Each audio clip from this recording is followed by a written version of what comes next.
नमस्कार, मैं हूं आपके साथ अभिमन्यु शर्मा। इस समय आषाढ़ का महीना चल रहा है और जैसा कि आप सभी जानते हैं कि आषाढ़ और सावन का महीना ये बारिश का महीना होता है।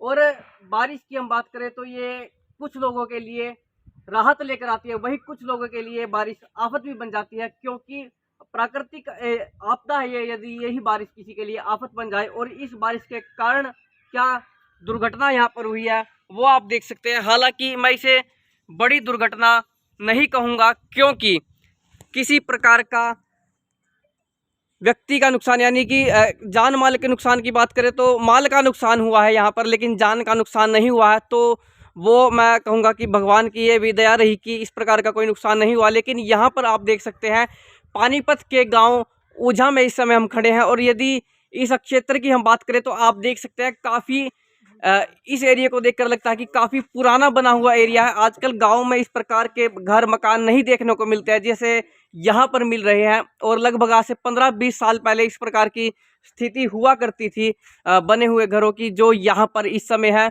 और ये स्लम एरिया है, क्योंकि गांव में से जो खेत है उनमें से कटा हुआ ये एरिया है, तो उसके कारण आप यहाँ पर देख सकते हैं थोड़ा सस्ते मकान भी मिल जाते हैं, तो इसलिए लोग इन्हें खरीद लेते हैं। लेकिन उसका एक खामियाजा इस मकान में रहने वाले परिवार को भुगतना पड़ा है। आप यहाँ पर देख सकते हैं कि किस प्रकार ये मकान की एक साइड की जो दीवार है वो ढह गई है। तो इस भीत के ढह जाने से जो इस परिवार के सदस्य हैं वो भयभीत हो चुके हैं। आप देख सकते हैं किस प्रकार जो एक साइड की दीवार है उसका झुकाव इस खेत की तरफ हो चुका था, और यहाँ पर चूंकि खेत में पानी भरा हुआ है तो उस वजह से इसकी नींव जो है वो ढह गई, और नींव के साथ ये मिट्टी कट जाने के कारण पानी और बारिश की वजह से, पानी यहाँ पर खेत में नीचे था और बारिश भी हुई तो उस वजह से मिट्टी यहाँ पर कट गई है। और इस मिट्टी के कटाव के कारण जो नींव थी वो पहले ढह गई, और नींव के ऊपर जो दीवार थी वो भी ढह गई।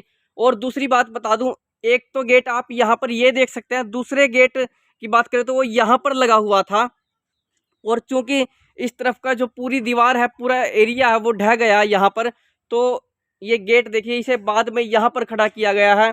और साथ में नीचे ये एक्टिवा पड़ी हुई है, तसले पड़े हुए हैं, डेगची पड़ी हुई है, जो बर्तन है वो पड़े हुए हैं, और ये खाट जिस पर एक 7 माह की गर्भवती महिला सोई हुई थी, ये खाट भी गिर चुकी है। तो कैसे वो महिला बची वो आपको बताएंगे, क्योंकि गर्भवती थी, कुछ भी अनहोनी उस समय हो सकती थी। यहाँ पर आप देख सकते हैं गैस सिलेंडर यहीं पर रखा हुआ है इन्होंने बाहर, क्योंकि फ़िलहाल हो सकता है कि रसोई में जाने में इन्हें डर लगता हो। लेकिन ये मलबा आप देख सकते हैं इस तरफ जो पड़ा हुआ है, खेत में ये सारा सामान गया हुआ है।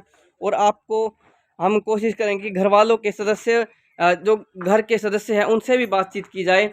लेकिन थोड़ी सी हालत आपको दिखा दूं, शायद आप इस वीडियो में देख पा रहे हो या नहीं देख पा रहे हो, लेकिन हमें यहाँ से स्पष्ट दिखाई दे रहा है कि ये दीवार थोड़ी सी इसमें टेढ़ापन यहाँ पर आया हुआ है। और अंदर ले जाकर दिखाऊं एक बार तो छत ही दिखा दूं आपको, कड़ियों की छत है, और थोड़ा बहुत यहाँ पर दीवारों में टेढ़ापन आया हुआ है। यहाँ से साफ देखा जा सकता है, वीडियो में स्पष्ट हो पाएगा या नहीं यह हम नहीं कह सकते। और ये वो गर्भवती महिला जो, क्योंकि कल रात को ये दुर्घटना हुई है तो उस समय ये थी यहाँ पर, और उस हादसे का शिकार होने से ये बची है। बहन जी, नाम क्या आपका? जी सोनिया जी, मैडम जी, सर सोनिया। तो क्या कुछ हुआ था यहाँ पर? कल रात आप सोई हुई थी, क्या सर देखा मैं आपने? बाहर सो रही थी, यहाँ खाट बिछा के, बरसात तो ही रही थी कल रात को। तो बरसात में आप बाहर सो रही बाहर ही थी? सो रही थी मैं, गर्मी के मारो डर तो था ही यहाँ, क्योंकि बरसात तो रुक रही थी कम, फिर मैं यहाँ लौट गई थी, इतनी बरसात नहीं हो रही थी, फिर भी कमी थी उस टाइम। मैं बाहर लौट गई गर्मी के कारण, तो रेड तो आ ही रही थी, सारा टप करा था, तो मैं यहाँ सो गई बाहर बच्चों को लेके। तो ले रात 12 बजे एकदम बीत भी, और खाट भी और एक्टिवा भी, सामान सारा खेत में जा लिया माना। कौन कौन था उस समय आपके साथ? जी मैं था और मेरा लड़का था छोटे वाला, और अच्छा, और कोई नहीं था घर में? नहीं कोई नहीं था जी, पति आपके, सास जी ये ससुर? बाहर जा रहे थे काम पे, रात के काम पर जा रहे थे जी। तो फिर ये बताया जा रहा है कि आप चारपाई पर लेटी हुई थी, हाँ जी, तो बेड आप पर कैसे बची, क्योंकि आप तो गर्भवती भी हैं? जी यही सो रही थी मैं बराबर में, जिस टाइम खाट का जो है नहीं पर लकान मैंने एकदम लगते हो ना सरकार, और लड़के की बाह पड़ गई इस तरफ की, ये तो लड़का बोला पीपी गिर गई, आप क्या कह रहे हैं? आप क्या लगते हैं इनके? मम्मी मैं इसके दे माँ हो या सास हो? माँ अच्छा, मैं कल आई थी। मना पता लगा भाई मम्मी ना फोन करा मेरे लड़के ना, मम्मी 12 बजे मेरी मंजी ये खेत में गिर गई, हमारा घर गिर गया। अरे इसे ना मेरे दोते ना शोर मचाया, मम्मी मंजी ये पीपी गिर गई, ये इस करके मेरी लड़की उठी। पीपी यानी एक्टिवा, हाँ जी, क्योंकि आप उसमें से आवाज आती है जो हॉर्न है, इसलिए उसको पीपी कहा गया। फिर हाँ इस बच्चे ने शोर मचाया, मेरी लड़की उठ का एकदम बाहर भागी। इनके हस्बैंड कहाँ पर हैं?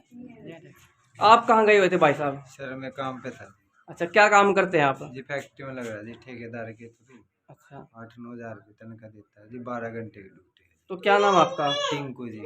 कितने बच्चे आपके कुल? जी एक लड़का जी, एक बेटी। अच्छा, ये ऊझा गांव के अंदर कौन सा एरिया पड़ता है? ये उजा गाँव मल्तान कॉलोनी सरकारी स्कूल के सामने है जी। अच्छा, तो कितना नुकसान हुआ होगा आपका अंदाज सर? ये आप देख सकते हो जी, 2 बार गिर लिया जी, ये दूसरी बार गिरी है जी, एक बार पहले गिरी गई थी जी, बनाई सी नूंगे तिंगी लेकर तो पहले गिर चुकी थी, उसके बाद भी आपको ये नहीं हुआ कि आगे भी कुछ इस प्रकार का हादसा हो सकता है? है जी। ये ठीक करी थी, 6 महीने हुए जिसको बनाए, फिर गिर गई। बता कैसे घर चलाए जी, या किस पे लगाए पैसा, गरीब आदमी है जी। तो कोई आया आपके पास मदद के लिए, आप किसी के पास गए हो? मैं सरपंच के पास गया था जी, कल सरपंच ने कुछ जवाब नहीं दिया, वो बोला फार्म भर दे, हम साइन कर देंगे और पैसे आ जाएंगे। अच्छा, गिरा कब था ये कल रात में गिरा जी। कितने बजे अंदाजा? ये बोल रहे थे घर वाले थे, बच्चे थे, तो ये बोल रहे 12 बजे के करीब 12 गिरा। बजे।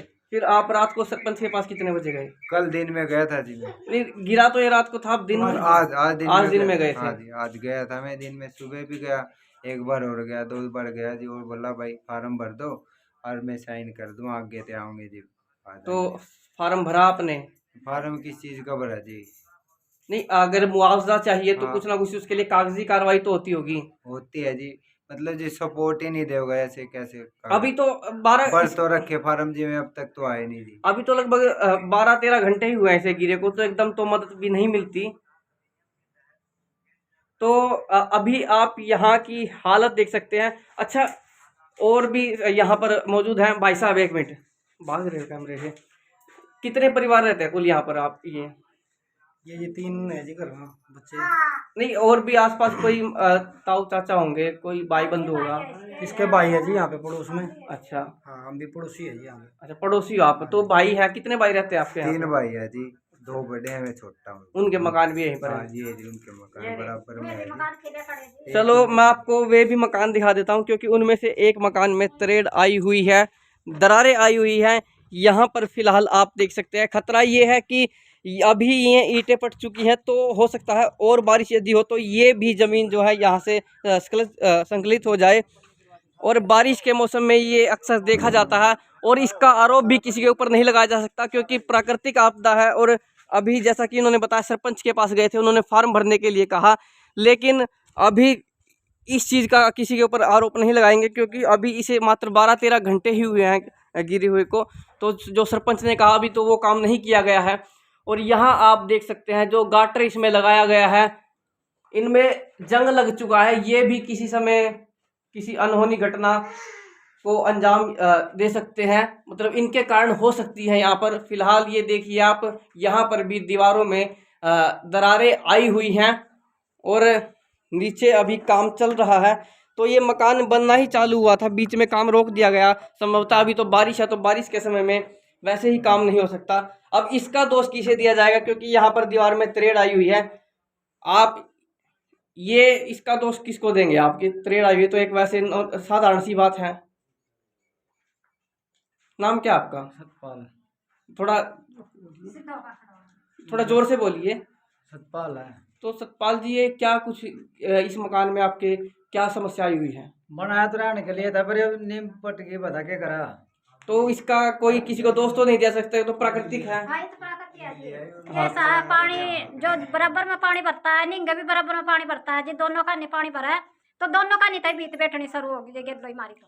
अच्छा, तो आपने ध्यान नहीं दिया, क्योंकि पास में खेत है, आपने काफी ऊंचाई पर मकान बनाया हुआ है, यदि पानी होगा तो वो अंदर जाएगा, उस सीलन के कारण ये कुछ दुर्घटनाएं हो फिर सकती क्या है। करते हैं जी, गरीब आदमी बड़े मंदे के वजह से यहाँ का ले आना, किराए पर हमारे मकान में बसना पड़े, तो क्या करते हैं जी। और चलिए, भी गिर जाए फिर भी वो करना पड़ता है। चलिए, समस्या ये काफ़ी गंभीर है, लेकिन मैं फिर दोबारा दोहरा दूँ, मैं बार बार यही बात कह रहा हूँ कि इसका जिम्मेदार किसी को नहीं ठहराया जा सकता, क्योंकि ये प्राकृतिक कारणों से है। हाँ, ये बात है कि यदि कोई सहायता करना चाहे तो वो इनकी सहायता कर सकता है, पता इन्होंने बता ही दिया है। और सामने आप देख सकते हैं किस प्रकार उस घर की हालत हो चुकी है। तो आपसे अपील है हमारी, इस वीडियो को जो है ज़्यादा से ज़्यादा शेयर करें, कमेंट बॉक्स में कमेंट करें। और मैं फिर आपको कहूँगा, एक संदेश भी है कि इस प्रकार की स्थितियों के लिए सावधान हो जाइए, क्योंकि बारिश का समय है और इसमें इस प्रकार की घटना, यदि पहाड़ों पर जाएंगे तो वहाँ पर भी जो है स्खलन हो जाता है। तो ये प्राकृतिक आपदाएं हैं, चाहे वो भूकंप हो, चाहे सुनामी हो, चाहे बाढ़ हो, चाहे बारिश के कारण हो, तो ऐसी स्थिति में आपको अपने प्रबंध करने चाहिए। और यदि ऐसी जगह पर आप मकान बना रहे हैं तो आपको सावधान हो जाना चाहिए, सतर्क हो जाना चाहिए और सावधानी बरतनी चाहिए। तो अपील आपसे, कमेंट कर दीजिए और वीडियो को शेयर कर दीजिए वीडियो को शेयर। मैं आपके साथ अभिमन्यु शर्मा।